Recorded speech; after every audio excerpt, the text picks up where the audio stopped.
Sports Podcast. This is Chad the Mark with Mr. Brown and Canadian Biggie, who fights through all the technical difficulties known to man to be here with us, and we appreciate that. But I knew he didn't want to miss this opportunity because I know you guys were giving me a little bit of grief, a little bit of shit because I kind of disappeared Monday. A lot of that was work related. But I did have a little bit of a hardcore football hangover from my Cincinnati Bengals not being able to pull off the biggest win in franchise history in what most have said was a well-entertained, played game. It just, what happened is what everyone said would happen. Aaron Donald and the defensive line took control, and the Bengals could not finish. And I don't know. How should I feel as a Bengals fan? Because I've been trying to process this for at least 48 hours. Oh, I was going to say, like I told you on the Super Bowl, Chad, you covered, man. Be happy. You know what I mean? You covered. And that's about as good as you was going to do. I mean, that's lofty in itself. I'm just glad we didn't get blown out. I'm glad it looked like they belonged. I'm just happy that for the first time in my memory, I picked the correct final Super Bowl score, 23-20. Rams won. I got the cover. All the important stuff I needed to happen happened other than Von Miller winning MVP. If I were a Bengals fan, I'd feel just a little uneasy because you guys have between 55 and 60 million in cap space. You don't have to pay Burrow for a couple of years. Chase, your key guys are locked up.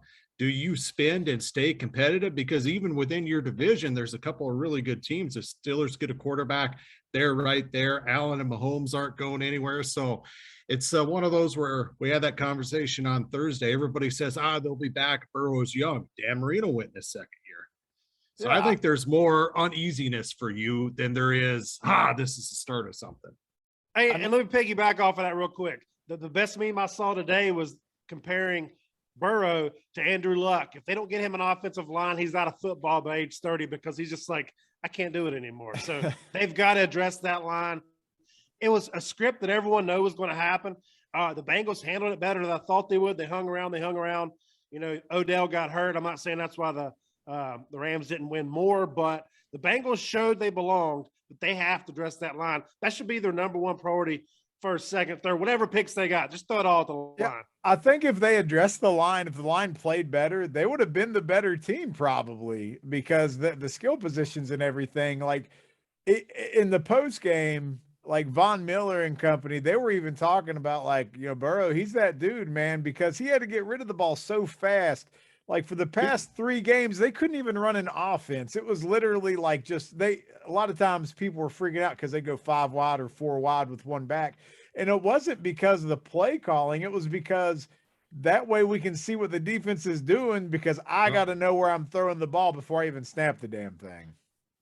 Well, you could tell with the 2 weeks leading up to it, with their game plan coming out, they decided we know we're not going to block them up front, so let's try to go with quicker passes and run game, which was working nice for a while. As a Bengals fan, I just have a question for you. Patriots fan, been to a lot of Super Bowls, we've won a lot, but you remember plays and games that you lost, like the helmet catch. So you just mentioned the offensive line. I think that you shared this in your football group about the snapshot at the end of the game where Burrow just has time to throw. Jalen Ramsey's on the ground. Jamar Chase is open for a game-winning touchdown. So there's like 6 plays. I can give them to you real quick. Let me count the ways, all right? So, one, I don't know why you pay Joe Mixon $12 million a year if you give it to P. Ryan on that short yardage play. That being said, terrible call. That being said, there's all kinds of criticism about the spot of the ball there. I'm not saying he got the first down, but it sure as hell wasn't where they spotted him at. So that was a problem. Was closer. Yeah. You know, the decision that the Rams had with about 4.5 or 5 minutes left where they went on fourth and 1 and they did the end around to Cooper Kupp. Like you stop that play, the game's probably over. You know, you're probably going to win. And then they kept moving the ball.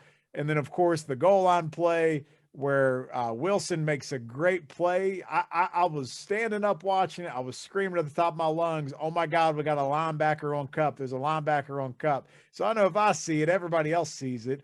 And, of course, they throw it right at Kupp. Wilson makes the play of the lifetime for him where he's actually playing great coverage.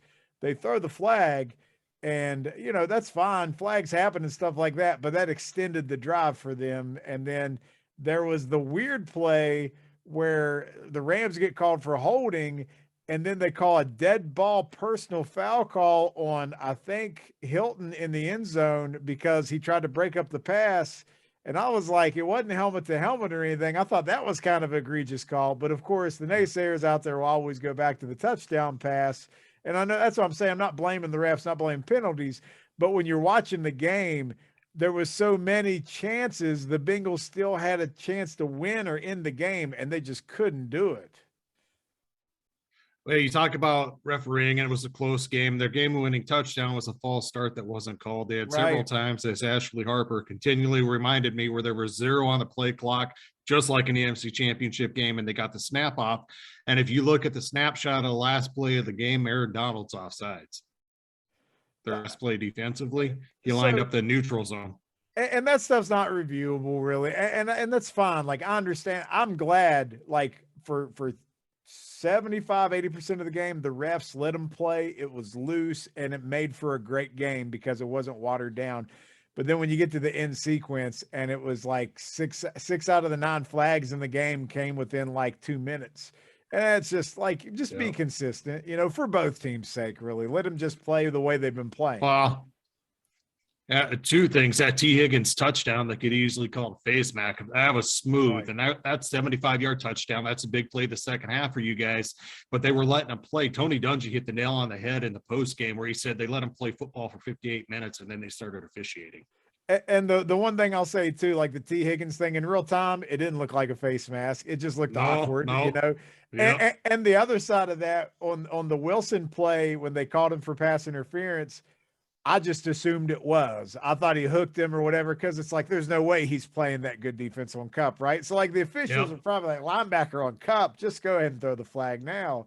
So like it is what it is, but the chickens came home to roost, man. At the end, it came down to I think they gave up 1 sack the first half. They gave up 6 sacks in the third quarter. Enough of the in-game analysis. You asked at the beginning how you should feel, what you should take away from the game. Well, I'm going to tell you this. As a Raiders fan, we had the best probably coaching hire of the offseason so far. We were also 10-7. I would feel much better as a Bengals fan than as a Raiders fan right now. Biggie's a Patriots fan. He's got the best coach in NFL. He's not going nowhere. Mac Jones, probably the best rookie quarterback to come out last year. I would put the Bengals optimistically ahead of both the Patriots and the Raiders right now heading into the future, despite your O-line woes. So you gotta hang your head up for that one. I think they have a chance to at least fix the O-line. You know what I mean? And then to Biggie's thing I'm saying the future is brighter for your team compared to ours right now on paper, even with the O-line issues. Yeah, I'm with you there, and I think it goes back to what Biggie said earlier. Just, are they going to screw it up? Are they going to not capitalize on it? Because you got to be smart enough to see you have this small window of talent, man. Like, you got to make it work. Well, here's the thing. We always talk about, that dude's different. Joe Burrow is that dude, but there's a chance the Bengals have 2 ways to go here. You've got a ton of cap space. You build a team. When it comes to his time to sign, he wants to be a Bengal and build a legacy there. You screw this up over the next 2 years with your unwillingness to play, sign guys, that sort of thing, Burrow's on another team and he does great there. I mean, Burrow, like he just said, with our teams, Burrow is a far better quarterback than either one of them. He's that dude. Just give him a couple offensive linemen. So did you guys see what the Vegas odds are for next year's Super Bowl favorites? I saw Kansas City was the leader. Yep. Yeah. Chiefs and Bills are 1 and 2. The Rams and Bengals, the Bengals actually came in at 4th. I was very surprised because, like what Biggie said earlier, they may not even be picked to win their division, next year. But Biggie, I'll tell you, your Patriots, they're plus 2,500. So that puts them around 12th. And then the Raiders, man, they got the Raiders way down the list at like 20th. So I was surprised they were that low after a 10-win season. So I guess they are a lot of uncertainty. So I'm fine with it. Yeah. I did throw $20 on my Patriots at plus 2,500 pre-free agency. So who's the worst Super Bowl odds for next year? Do you know? It has got to be the Jags. I'm saying the Texans. Oh, yeah. The Texans You are got the- tied for last. They're tied for last. The other team is the Jets. Okay. Real. Oh, because people believe in Trevor Lawrence still. Yeah, but the Jaguars are actually higher No. than the Lions. They believe without Urban Meyer, Biggie. There's a difference. Yeah, Urban Oh. Meyer, you cut or cut ties with him, and you go from 32nd to 30th or 29th, just like that. Man, it might be Urban. one win season plus. So we're gonna talk more about the Super Bowl and the Big Show Thursday. You know, we had Valentine's Day yesterday. Didn't really want to do a show. Had to give respect to all the ladies out there. We had to make sure we were devoting time to them and not just a Super Bowl hangover, but women everywhere got to be mad that Super Bowl has now been abridged into the Valentine's Day weekend. That can't be good for a lot of the couples out there. Did you guys have any issues as far as that goes? Well, I didn't. Our big plans are coming up. I'm making reservations at Lowry's, so we're probably a week out, but we knew that heading into Valentine's Day. What about couples massage? Isn't that a thing? Are we abandoning that? No, they were booked and we've been busy, so that'll probably be we're going to try to schedule the same weekend. Okay, all right, stick to your Now, guns. You just remember one thing: when they add the 18th game and move the season back a week, Valentine's Day weekend will not be the Super Bowl. It will be the week between the Super Bowl. It's perfect. Yeah, because nobody cares about the Pro Bowl anyway. True. All right. One thing that did come out, just want to ask real quick, the NFL honors, we kind of watched a little bit of that when we were doing the show on Thursday. The opening was good. Yeah, the opening was great. Whitworth not only wins the Super Bowl, but he wins Walter Payton Man of the Year, gives a great speech. But they also announced the before I even go into that, what does Aaron Rodgers look like he does for a living? He looks like he's a janitor. Yeah, he showed up wearing that really like brown looking suit, and it looks like he just got the award for used car salesman of the year, right? That's right. He looks like he should be in Breaking Bad instead of the guy that played Saul. Yeah, he's not John Wick for Halloween anymore. He needs to let it go. But the other thing that came out was the Hall of Fame announcement, and I hate that they do it on the Super Bowl weekend. Like I feel like this would be a good thing to do like next week. You know what I mean? Because you have 2 weeks before the NFL Combine, I think, starts or getting underway. So like you got a little bit of NFL wants to control the entire year. Why would you take this opportunity at NFL honors? We already got all this going on Super Bowl, and let's take these legends and announce their Hall of Fame candidacy. Why not do it another time? I think it's because it's the week where they get together. It's like the NFL yearly party. This is our meeting. The best of the best come here every year. Their crowning thing. It's, Roger Goodell's State of the Union. I mean, I know what you're saying. It's about 2 off weeks and then free agency starts, but just, I don't know, crowning achievement type thing instead of it being an afterthought. So I wanted to ask just your thoughts quickly on the candidates that are in there. So the first one was Tony Baselli. Do you guys have any issues with him getting in the Hall? He should have been in before, first ever pick for the franchise Jacksonville Jaguars. Yeah. Yeah, dude was a stud. All right, we got a Cliff Branch, wide receiver from the Raiders, is in there.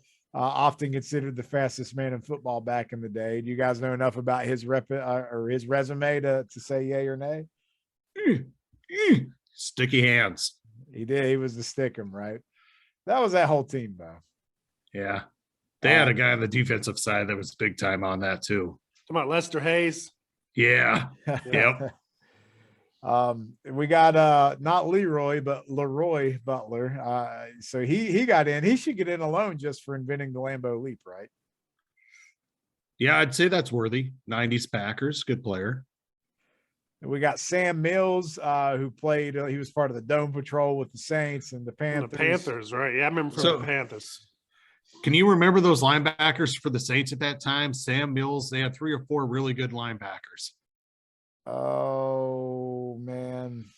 Ricky Jackson, maybe? Ricky Jackson was one. That's the only one. Sam Mills, Pat something. They had 3. They played Pat, like a 3. Pat, was it Pat Swilling? Yeah. Okay. I believe that sounds right. We'll go with it. Nobody's fact checking us anyway. All right, Yeah. Biggie. Richard Seymour got in. So how do you I was feel just, about that? you should have led with him. Come on now. First one of the early dynasty Patriots to get into the Hall of Fame. He's well deserving. Absolute.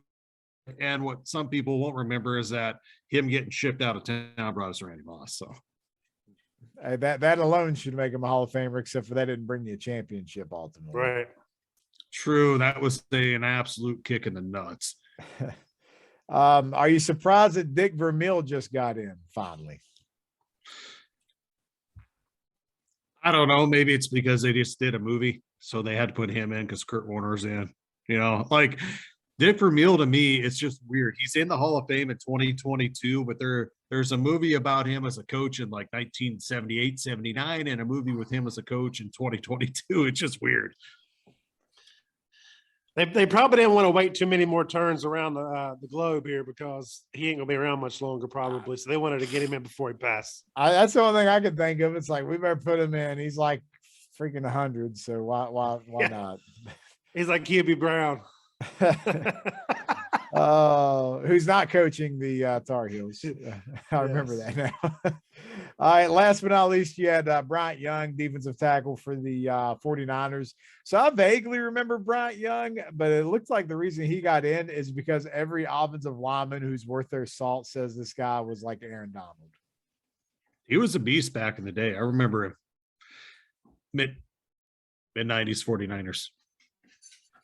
So, you know, it kind of leads me to, we talk a lot about Baseball Hall of Fame, which is a lot easier to talk about because you can stack numbers side to side. But the way the NFL years change so much, sometimes it's hard to really talk about that. And I think it comes down to more of the eye test. And one of the questions, you know, a lot of people ask, like Phillip Rivers just retired, like, is he a Hall of Famer? If you look at his stats, maybe, but you know, I don't know compared to his contemporaries. Eli Manning is probably getting in because of his you know, Super Bowl credentials. So my question that we put out today, because I heard it everywhere, and Richard Sherman was fanning the flames, is Matt Stafford a Hall of Famer? So I just want to hear y'all's thoughts on that.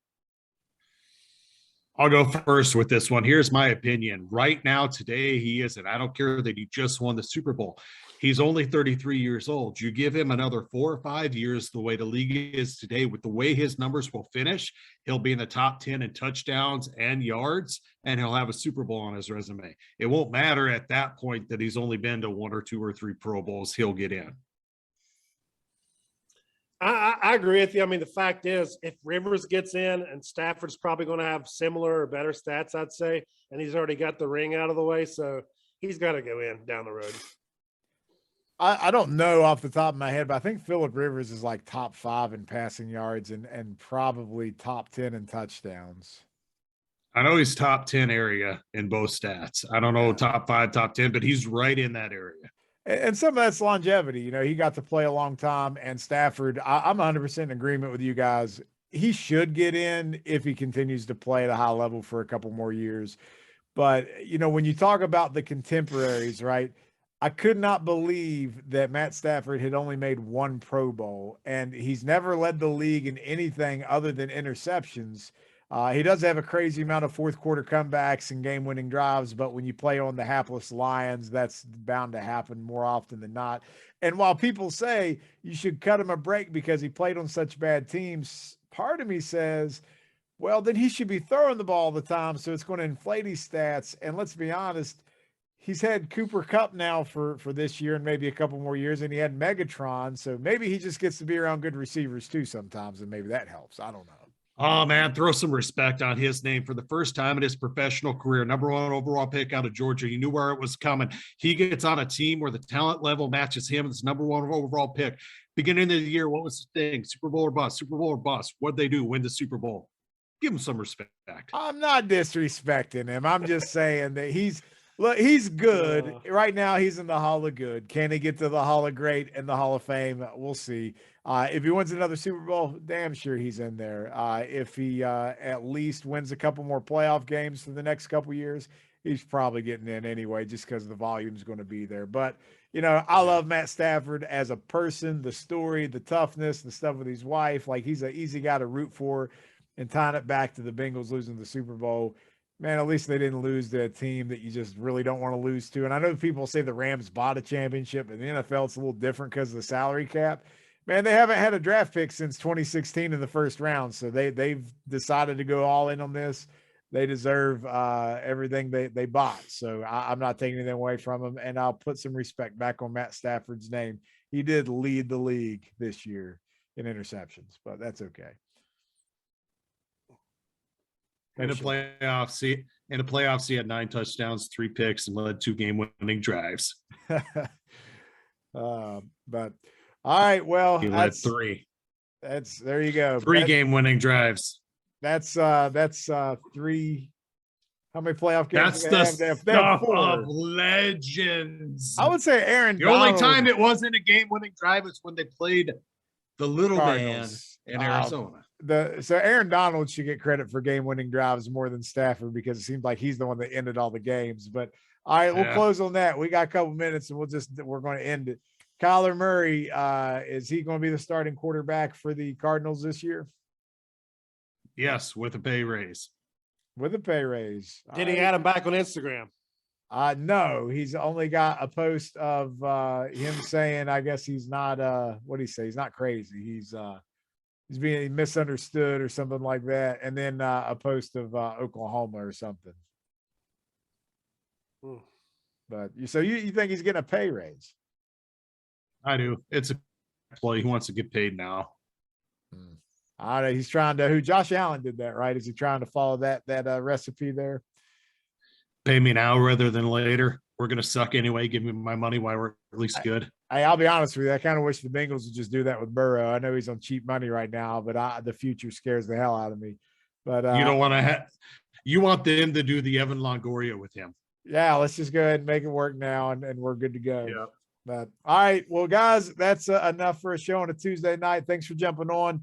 We got some exciting stuff coming up on the big show Thursday. We connected with Darren Smith from Kansas City, who was out there covering the Super Bowl in Radio Row, but the audio was bad. But Darren was such a stand-up guy that he said, we'll just do it at the same time next week when I'm back at home. So we get to ask him about all things Super Bowl, and I really am looking forward to getting into his take, being there live on the halftime show and everything, which we've determined that we have a bunch of boomers on our show, right? And that's they don't really like, or boomer listeners anyway, they don't like the halftime show. But that's another poll that's out there. We'll talk more about that on the big show coming up. But that's all we got for tonight, everybody. We appreciate you letting us jump into your ears, even just for a little bit of time. Enjoy your day, and we'll see you next time. Bye-bye.